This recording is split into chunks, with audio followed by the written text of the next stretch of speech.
ఎందుకంటే రాహుల్ గాంధీ గారు కూడా ఆంధ్రప్రదేశ్ రాజకీయాల గురించి ఎందుకు మాట్లాడట్లేదు. ఏపీసీసీ చీఫ్గా ఉన్న షర్మిల గారు కూడా ప్రతిరోజు ఇప్పటికీ ప్రతిపక్షంలో ఉన్న మమ్మల్ని విమర్శిస్తున్నారు తప్ప అధికారంలో ఉన్న చంద్రబాబుని ఏ రోజు విమర్శించలేదు, ఆయన మీద ఎప్పుడూ ఆరోపణలు చేయలేదు అని బాబుల్ గారు చెప్తున్న విషయం.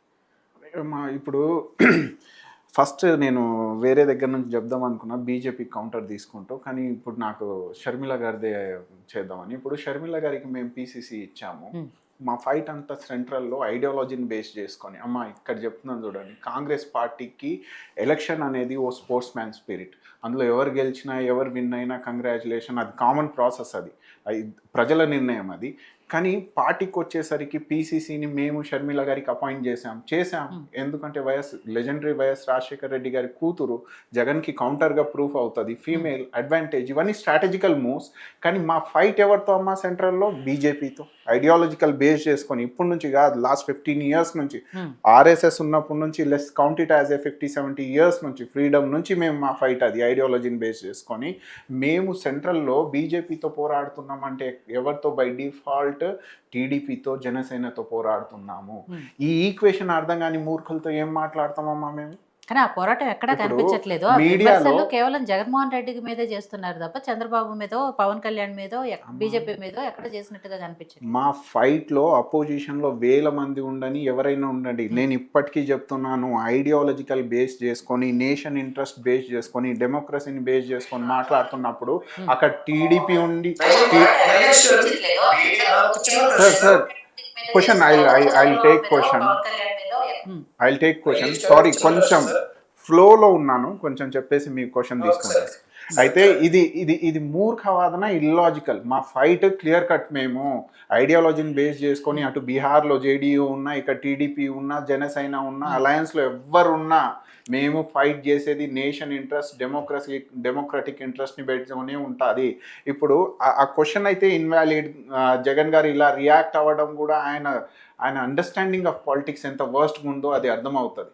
ఓకే, వైఎస్ఆర్సీపీ క్యాడర్కి అది వినడానికి బాగుంటుందేమో కానీ మనం చెప్పలేము. అది నెక్స్ట్ వచ్చేసరికి అనలిస్ట్ కోటేశ్వరరావు గారితో కొంచెం నేను డిఫర్ అయ్యే మూమెంట్ ఎక్కడ ఉందంటే, ఇప్పుడు ఎలక్షనరింగ్ ప్రాసెస్ లాస్ట్ 79 years నుంచి, బిఫోర్ బ్రిటిష్ ఉన్నప్పటి నుంచి కూడా, 1930s నుంచి కూడా కొన్ని స్టేట్స్లో జరిగాయి. రిగ్గింగ్ అవుతున్నాయి. మారుతున్న కాలంతో పాటు బ్యాలెట్ పేపర్స్ వచ్చాయి, మారుతున్న కాలంతో పాటు ఈవీఎం వచ్చాయి, అన్నీ కరెక్టే. రిగ్గింగ్ కాంగ్రెస్ గవర్నమెంట్లో జరగవచ్చు, ఒక ఇండివిజువల్ లీడర్ రూరల్ ఏరియాలో నార్త్ ఈస్ట్లో చేయవచ్చు, కాంగ్రెస్ గవర్నమెంట్ ఉన్నప్పుడు చేయవచ్చు, తర్వాత బీజేపీ గవర్నమెంట్ ఉన్నప్పుడు చేయవచ్చు, అది మన తర్వాత అలయన్స్ ఫామ్ అయినప్పుడు, వేరే గవర్నమెంట్ విపి సింగ్ ఉన్నప్పుడు జరగవచ్చు. నేను ఇక్కడ అనేది ఏంటంటే, కాంటెంపరీ వరల్డ్లో, టెక్నో డ్రివెన్ వరల్డ్లో, ఈవీఎంలు, మిషనరీస్లో టెక్నాలజీ, అంటే ఈ ఓటింగ్ ఫ్రాడ్ జరుగుతుందంటే వర్స్ట్. ప్రజెంట్ టైంలో మనం మాట్లాడాల్సింది ఏంది? ఒకప్పుడు జరిగింది, ఒకప్పుడు transition, we are into transition, స్లోగా డెవలప్ అవుతున్నప్పుడు డెవలప్మెంట్తో పాటు ఫెయిరిటీ రావాలి ప్రాసెస్లో అన్న కోణంలో మనం మాట్లాడాల్సిన అవసరం ఉంది. ఇప్పుడు నీడ్ ఆఫ్ ది అవర్ ఏంది? ప్రజెంట్ టైంలో మాట్లాడాలి. నువ్వు ప్రజెంట్లో మాట్లాడేటప్పుడు వే ఫార్వర్డ్ ఒకటి ఆలోచించండి. ఇక్కడ నుంచి మన దేశం ఎటు వెళ్తుంది? ఒకవేళ మూలాల మీద ఫెయిర్ ఓటింగ్ జరగట్లేదంటే మనం వాస్తవానికి డెమోక్రటిక్ నేషన్లో ఉన్నామా లేదా, లేక ఇదే మూర్ఖవాదనలో ఉన్నామా? ఇప్పుడు మూర్ఖవాదన ఏంది? దీనికి కోటేశ్వరరావు గారు ఐడెంటిఫై చేస్తారేమో అనుకున్నా నేను. ఇక్కడ సోదరుడు అన్నారు, లాస్ట్ 79 yearsలో ఎలక్షన్ జరగలేదా, కాంగ్రెస్ పార్టీయేగా రూలింగ్ చేసింది, రిగ్గింగ్ జరిగింది కదా అప్పుడు అంటే. లాస్ట్ 79 years ఒకటి హిస్టరీ గురించి మాట్లాడారు.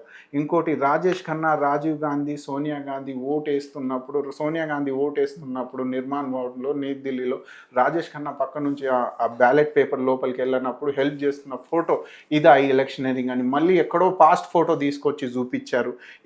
ఇది వీళ్ళ రోహింగ్యా మాట్లాడతారు. అంటే ప్రజెంట్లో ఎర్రటిక్ అప్రోచ్ జరిగింది. అందరు కలిసి పోలింగ్ బూత్ లోకి వెళ్ళొచ్చు అన్న, పోలింగ్ బూత్ లోకి అందరు కలిసి వెళ్ళొచ్చు. ప్రైమ్ మినిస్టర్ సోనియా గాంధీ గారు ఓటేస్తున్నప్పుడు, అమ్మ prime minister Sonia Gandhi prime minister గా కాదు. ప్రైమ్ మినిస్టర్ గా కాదు. ఉమ్. రాజీవ్ గాంధీ రాజీవ్ గాంధీ గారు ఉన్నారా? ఈ ప్రజాస్వామ్యంలో ఎవరైనా సింగిల్ గానే ఓటేస్తారు కానీ ముగ్గురు కలిసి ఓటేస్తారు అన్నది చెప్పండి. అది ఎప్పుడైనా వేసినా చెప్పండి. ఇప్పుడు అరే అది చెప్పు మరి, చెప్పు కదా. అప్పుడు అప్పటి నుంచి నేను అన్నాను కదా, అప్పటి నుంచి జరుగుతుంది. ప్రజాస్వామ్యం అనేది అప్పటి నుంచి అప్పటి నుంచి జరుగుతుంది కాబట్టి చెప్తున్నా. ఏది ప్రజాస్వామ్యం? అది ఓట్ చీటింగ్ జరిగిందమ్మా. ఆ ఫోటో ఎంత మిస్రిప్రజెంటేషన్, ఎందుకు మిస్రిప్రజెంటేషన్ వేసిందే లేదా చెప్పు. అక్కడ రాజేష్ ఖన్నా ఉన్నారు, రాజీవ్ గాంధీ గారు ఉన్నారు. ఆమె వల్ల బ్యాలెట్ పేపర్ పోవట్లేదేమో, హెల్ప్ చేసి ఉంటారు. ఎంత దారుణం చూడండి. అది ఇప్పుడు కళ్ళు లేని ముసలి కూడా వాళ్ళకి వెళ్ళిపోయారు. ఇంత చిల్లి ఆరోపణలు ఏ చూడండి. situation ఉందో. నాగేష్ నాయక్ గారు ఇక్కడ ఓటేసేటప్పుడు ఎంత చదువు రాని వాళ్ళున్నా లేకపోతే ప్రవీణ్ గారు అన్నట్టు కళ్ళు లేని వాళ్ళు పోతున్నా కూడా ఎవరు పక్కన వాళ్ళు ఎవరు పక్కన ఉండరు. అక్కడ అధికారులు ఎవరైనా సహకరిస్తారు కానీ పక్కన ఫ్యామిలీ మెంబర్స్ పక్కన వచ్చిన వాళ్ళు కానీ ఎవరు రారు. నా మాట ఇప్పుడు నేను సోదరుడు కూడా అయినా ఎవరైనా సరే ఈ ప్రజెంట్ లో జరిగింది కరప్షన్ గురించి మాట్లాడదామా? ఆ ఫోటోలో అలా జరిగిందని టాపిక్ తీసినావు కాబట్టి టాపిక్ చెప్తున్నా. నువ్వు ఈరోజు ఏదో సహకరించడానికి వేరంట, ఏదో దారుణం అంటే నవ్వుకుంటూ డిబేట్ చూసుకుంటూ నవ్వుకుంటూ డిబేట్ చూసుకుంటూ నవ్వుకుంటూ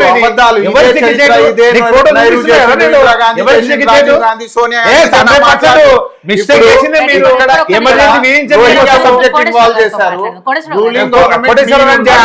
అన్వేషిస్తున్నాడు కానీ ఎంత దారుణం ఇది. కరప్షన్ జరిగింది. ఏం దారుణం? అరే చెప్తున్నాను కదా, ఎమర్జెన్సీ వేసిందే వీళ్ళ కోసము. కేవలం దొంగ ఓట్లు అవన్నీ వేసుకుంటారు. 1975 లో ఇందిరాగాంధీ గారు ఎమర్జెన్సీ గురించి ఆమె తప్పించుకుంటూ ఈరోజు ఏం మాట్లాడుతున్నావు నువ్వు? 100% ఇది నిజం. ఇది బ్యాలెట్ పేపర్ దగ్గర నిజమేది కావచ్చు.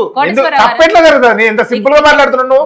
మనం ఓటేసేటప్పుడు పక్కన ఇంకొక వ్యక్తి ఎవరైనా, అది ఫ్యామిలీ మెంబర్ గానీ ఇంకెవరైనా లోపలికి రావచ్చా? ఒక వ్యక్తి ఓటేసేటప్పుడు పక్కన ఇంకొకటి ఉండొచ్చు. మేడం ఇప్పుడు జరిగిన సంఘటన మాట్లాడదామా? ప్రెసెంట్ ఓట్ చోరీ జరిగిందా? ప్రజాస్వామ్యం లేదు జరుగుతుందని నేను అంటున్నా. నేను డిబేట్ లో సో అది క్లియర్ గా అదే అండి, ఎవరు వెళ్ళకూడదు ఈవెన్ ఫ్యామిలీ మెంబర్స్ కూడా. లేదు, నా క్వశ్చన్ ఏంటంటే కోటేశ్వరరావు గారు, ఇప్పుడు జరిగింది కరప్షన్, అప్పుడు రిగ్గింగ్ జరగవచ్చు, ఏదో జరిగింది పాస్ట్ లో. చరిత్రని అదే డిగ్ చేస్తారు.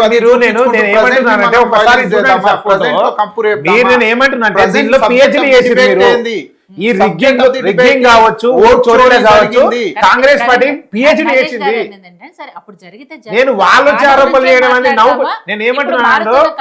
నేనేమంటున్నాను పాలో నీళ్ళు తేల్చుకుందామంటే రాయబేల్లో రాహుల్ గాంధీని రాజీనామా చేయమనండి.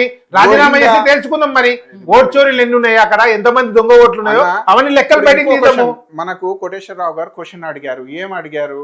ఒకవేళ బీజేపీని ఎలక్షన్ కమిషన్ ఆఫ్ ఇండియాని కలిపి మాకు అడుగుతున్నారు, మా మీద నిందేస్తున్నారు కాబట్టి మేము రెస్పాండ్ అవుతున్నాము అని అన్నారు. అక్కడ మా అపీల్ ఏంది? Why can't BJP government make election commission of India to transfer the data in front of the people? ప్రజల ముందు పెట్టండి అని బీజేపీ ఎందుకు చెప్పట్లేదు? That is what our question is here. అంతేగాని ఇప్పుడు రోహింగ్యాలు అప్పుడు 79 years రాజేష్ ఖన్నా, రాజీవ్ గాంధీ, సోనియా ఫోటో, నెహ్రూ చేసిండు, ఇదేనా? దేశంలో ప్రజెంట్ ని మనం ఉద్దేశించి మాట్లాడి ఫ్యూచర్ ఏ దిశకి తీసుకెళ్ళాలి. ఒకవేళ రిగ్గింగ్ జరిగింది అనుకోండి సార్, లెట్స్ హ్యాపెన్, అక్కడ అయింది. కాంగ్రెస్, బీజేపీ, జనసేన, టీడీపీ కాదు, మన దేశ జనాభాకి రాబోయే తరానికి ఫ్రీ అండ్ ఫెయిర్ ఎలక్షన్స్ ఎలా ఇవ్వబోతున్నాం దాని మీద కూడా మాట్లాడాలిగా మనం. ఇప్పుడు ఈవీఎంలు ఉన్నాయి, సో సేఫ్ అని మనమే తీసుకొచ్చాము, కాంగ్రెస్ గవర్నమెంటే తీసుకొచ్చింది. కానీ ప్రజలలో కాన్ఫిడెన్స్ తగ్గుతున్నప్పుడు మనం ప్యూరిటీ కాదు, ఈవీఎంలు చాలా స్టాండర్డ్గా ఉన్నాయి, ఓట్ చోరీ జరగట్లేదు అని చూపించాల్సిన అవసరం ఏముంది? ఎవరిది ఉంది? రూలింగ్ గవర్నమెంట్ది ఉంది. దాని దిశగా ఈ రూలింగ్ గవర్నమెంట్ పనిచేస్తుందా, లేకపోతే ఎలక్షన్ కమిషన్ ఆఫ్ ఇండియాని ప్రొటెక్ట్ చేసుకుంటుందా? రైట్. ఇప్పుడు మన అందరికీ తెలుసు, మీడియాలో రాహుల్ గాంధీ గారు ఏమన్నారంటే ప్రూఫ్తో సహా మీ ముందు పెట్టామన్నారు. మీరు 100% మీరు తీసుకోండి ఆ ప్రూఫ్లు. లేదు ఇది తప్పు, రాహుల్ గాంధీ గారు ఇది మహాదేవ్పురలో తప్పు చెప్పారు, ఓ రూమ్లో 80 members లేరు అని ప్రజల ముందు మీరు చూపించండి. బీజేపీ ఎలక్షన్ కమిషన్ ఆఫ్ ఇండియాని కంపేల్ చేసి ప్రజల ముందు పెట్టండి. మీ మీద నమ్మకం పెరుగుతుంది కదా. ఇదే నా మాట్లాడేది. లేకపోతే చరిత్రలో అప్పుడు 1991లో సోనియా గాంధీ, రాజీవ్ గాంధీ అయి ఉండే ఉంటుంది. ఎర్రటిక్ అయి ఉంటుంది. కానీ ఇప్పుడు ఏం మాట్లాడుతున్నాం మనము? రోహింగ్యాలా మనం మాట్లాడుకుంటుంది? 79 years ఆఫ్ కాంగ్రెస్ రూలా మనం మాట్లాడుకుంటుంది? మనం ఇప్పుడు మాట్లాడుకోవాల్సింది ఏంది? ఓట్ చోరీ జరిగింది, దానికి ఎలా నిషేధించాలి, ప్రజల్లో మళ్ళీ కాన్ఫిడెన్స్ ఈ డెమోక్రాటిక్ ప్రాసెస్లో ఎలా తీసుకురావాలి, ముందు రాబోయే రోజుల్లో ఇది ఇలా జరిగింది కదా బల్క్ ఓటేజ్ ఫామ్లో, ఫేక్ ఫామ్లో. నేను అంటున్నది సింపుల్, ఆధార్ ఒకటి లింక్ చేయండి, ఇంటర్నెట్లో ఎపిక్ నంబర్ మీరు కొడితే మీ అడ్రస్తో పాటు ప్రాపర్ బయోమెట్రిక్స్ వచ్చేటట్టు చూడండి, ఆ దిశగా పనిచేయండి. దానికి చేయాల్సిన అవసరం ఎవరికి ఉంది? బీజేపీ గవర్నమెంట్కి ఉంది. దాని దిశగా ఏం పని చేస్తుందో దానికి ఆన్సర్ చేయండి. ఎలక్షన్ కమిషన్ ఆఫ్ ఇండియా ఎందుకు రెస్పాండ్ అవ్వట్లేదో దానికి ఆన్సర్ చేయండి. అది అని మాట్లాడాల్సింది ఏదేదో సోది తప్పు. సారీ కోటేశ్వరరావు గారు, హ్యాండ్ లేపారు తను. చెప్పండి కోటేశ్వరరావు గారు. నేను చెప్పినటువంటి సందర్భం ఏంటంటే ఎన్నికల కమిషన్